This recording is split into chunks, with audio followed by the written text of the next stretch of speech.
Marie, que Dieu l'agréée, mère de Jésus et fille de Joachim et d'Anne.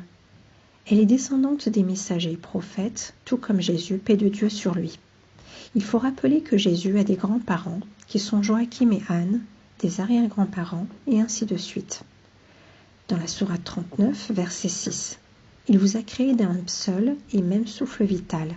Il vous crée dans les ventres de vos mères, création après création. » Dans ce verset, Dieu nous rappelle que c'est lui qui nous crée dans le ventre de nos mères. Et pour Jésus, paix de Dieu sur lui, c'est le cas également. Jésus était un embryon qui a attendu 9 mois pour grandir dans le ventre de sa mère avant de naître bébé et de grandir. Dans la sourate 3, verset 6, c'est lui qui vous dessine dans les matrices tel qu'il veut. Nulle divinité autre que lui, le puissant, le sage. Dans ce verset, Dieu nous rappelle que c'est lui qui nous donne notre apparence dans le ventre de la maman, parce que c'est lui le Créateur. Un Dieu ne peut être créé.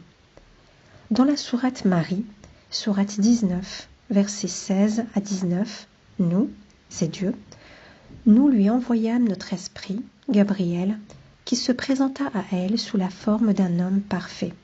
Il dit « Je suis un messager de ton Seigneur, pour te faire don d'un fils pur. » Dans ce verset, Dieu précise bien que c'est elle qui aura un fils pur. Dans la sourate 19, verset 22, elle devint donc enceinte, et elle se retira avec lui en un lieu éloigné.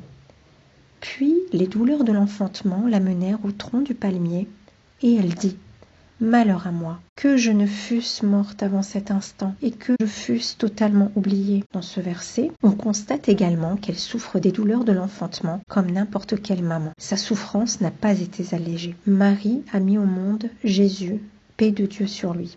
Un Dieu n'est pas mis au monde, un fils de Dieu non plus.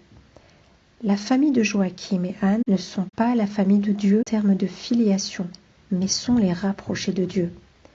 Dans la Bible, Luc, chapitre 1, verset 30, « Et voici, tu deviendras enceinte, et tu enfanteras un fils, et tu lui donneras le nom de Jésus. » Dans ce verset de la Bible, il est également bien précisé que Marie, que Dieu l'agréée, enfantera un fils. Tout comme dans Luc, chapitre 1, verset 13. Mais l'ange lui dit « Ne crains point, Zacharie, car ta prière est exaucée. Ta femme Élisabeth t'enfantera un fils, et tu lui donneras le nom de Jean. » Dans ces deux versets cités, il y a exactement les mêmes termes. Tu enfanteras un fils, donc un homme, et ta femme Élisabeth t'enfantera un fils, donc un homme également, et non un Dieu ou fils de Dieu.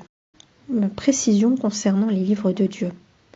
Le dernier livre révélé, le Coran, vient confirmer ce qui est resté intact dans la Bible et infirmer ce qui a été rajouté dans la Bible. En effet, on peut remarquer que souvent, les premiers versets dans la Bible sont souvent en adéquation avec le Coran et sont suivis par des versets qui déifient Jésus, paix de Dieu sur lui.